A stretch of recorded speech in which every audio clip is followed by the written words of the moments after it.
Halo, perkenalkan saya Kapito Lia Rahman. Saya siswa dari program Business Intelligence dan Grow Hacking dari kursus Pacman.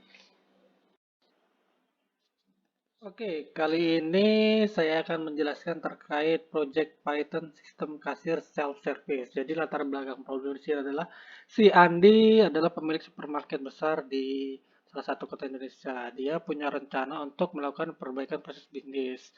Nah, Andi ini pengen punya sistem kasir itu yang self-service di supermarketnya. Jadi customer bisa langsung memasukkan item yang dibeli, kemudian itemnya berapa, harganya berapa, dan fitur-fitur yang lain. Nah, objektifnya dari proyek ini adalah sistem kasir self-service ini memudahkan pelanggan dalam berbelanja dengan fitur antara lain pelanggan dapat membuat ID transaksi, kemudian pelanggan dapat memasukkan nama barang, jumlah barang, harga barang yang ingin dibeli, kemudian pelanggan dapat melakukan pembaruan barang, jumlah barang, dan harga barang yang telah dipilih.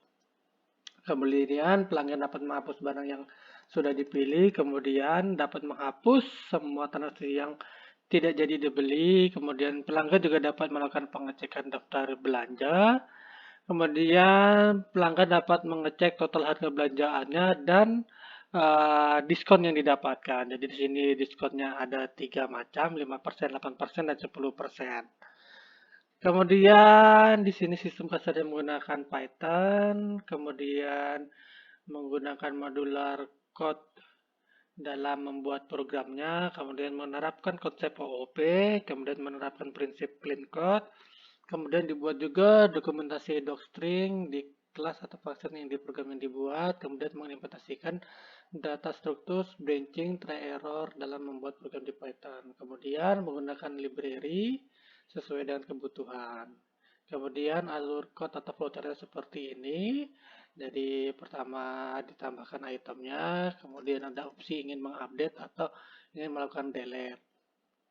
Kemudian di sini ketika sudah selesai dicek order, jika sudah selesai dihitung total belanjanya dan proses selesai.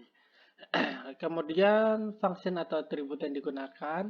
Jadi pada script MindPy di sini berfungsi untuk memanggil modul transaksi.py yang memiliki function atau atribut sebagai berikut. Jadi ada fungsi init di sini menyimpan atribut data transaction yang memiliki tipe data dictionary untuk menyimpan data transaksinya. Kemudian ada fungsi add item untuk menambahkan data transaksi berupa nama item, jumlah item, harga per item. Kemudian ada fungsi update item name untuk memberi nama item, fungsi update item quantity untuk memperbarui jumlah item, fungsi update item price untuk memperbarui harga per item, kemudian fungsi delete item untuk menghapus salah satu nama item, fungsi reset transaction untuk menghapus seluruh item yang telah dipesan, kemudian check order untuk fungsi untuk menampilkan list item yang telah dipesan, kemudian total price fungsi untuk menghitung seluruh total harga yang telah dipesan, kemudian ada juga diskon dengan sesuai ketentuan di atas. Oke, di sini kita akan menjalankan test case. Test case pertama adalah pelanggan ingin menambahkan dua item baru menggunakan metode add item.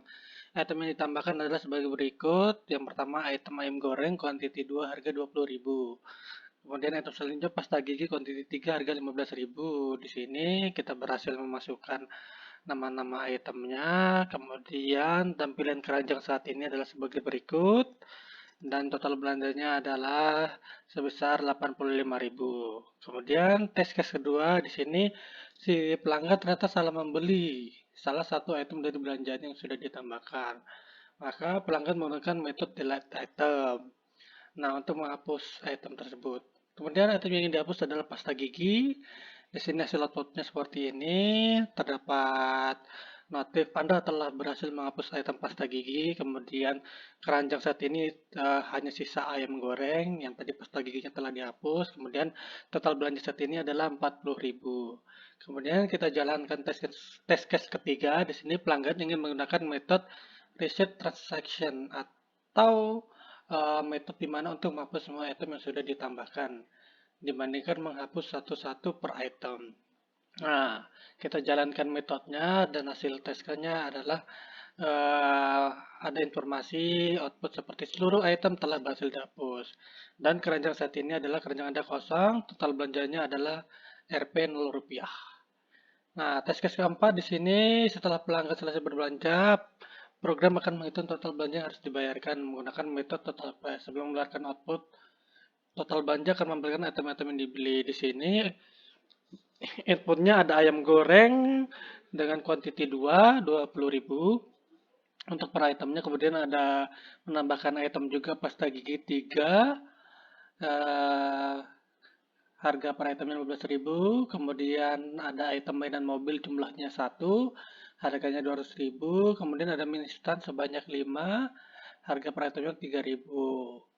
Nah, hasil keranjangnya adalah seperti ini. Ada item ayam goreng, pasta gigi, mainan mobil, mie instan. Kemudian muncul output berupa total transaksi Anda setelah didiskon 5%. Karena sesuai ketentuan di atas, maka nominalnya saat ini adalah total harganya 285.000. Kemudian di sini ada test case kelima, pelanggan ternyata ingin melakukan perubahan pada item-item yang telah masuk ke dalam list. Perubahannya itu adalah sebagai berikut. Pelanggan ingin melakukan update nama item ayam goreng yang sebelumnya ayam goreng menjadi ayam geprek menggunakan metode update item name. Kemudian pelanggan juga ingin mengubah jumlah item pasta gigi yang sebelumnya 5, sebelumnya 3 menjadi 10 menggunakan metode update item quantity. Kemudian pelanggan ingin mengupdate harga item mainan mobil yang sebelumnya 200.000 menjadi 300.000 menggunakan metode update item price. Nah, hasil outputnya seperti ini. Terdapat output berupa Anda merubah item ayam goreng menjadi ayam geprek. Kemudian Anda merubah jumlah item pasta gigi menjadi 10. Kemudian Anda merubah harga item mainan mobil menjadi 300.000. Keranjang yang terbaru adalah seperti ini dan total belanjanya setelah didiskon 10% adalah 454.500. Kesimpulannya, sistem kasir self-service secara keseluruhan telah sesuai dengan kebutuhan Andi. Mungkin ada beberapa catatan untuk peningkatan sistem ke depannya. Antara lain adalah agar data-data yang telah dibuat oleh pelanggan itu dapat disimpan di database. Kemudian data yang sudah disimpan di database, kita dapat melakukan analisa maupun visualisasi sesuai dengan kebutuhan Andi. Sekian, terima kasih.